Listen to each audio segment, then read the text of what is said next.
Hey you guys, Lori Frederick here with another edition of Car Rental Ergonomics. This week I have the Hyundai Kona, totally new car that I've ever heard of. I didn't even hear of it. So it's one of those little small kind of SUV-ish hatchback types. I found it exactly what I needed for my trip this time. I gotta say, I do love the fact whenever a steering wheel has up, down, and in and out.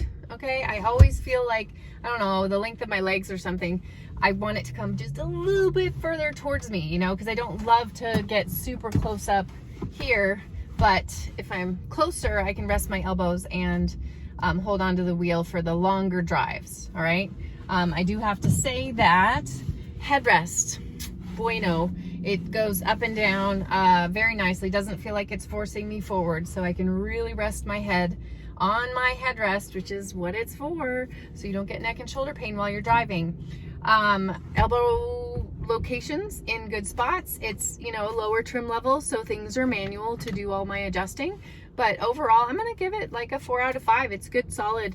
I think, you know, a more luxury level or something like that might help out. I do feel short in this seat. I wish if it did have a better trim level, maybe it would lift me up a little bit higher so I have a better view. I did have my friend who's, I don't know, he's 6'4" or something, sit in the passenger seat with plenty of headroom. So that's nice that you can have tall people in there, but I feel a little short right now, so I would love to have it up higher. But so that is really what's having me give it a 4 out of 5.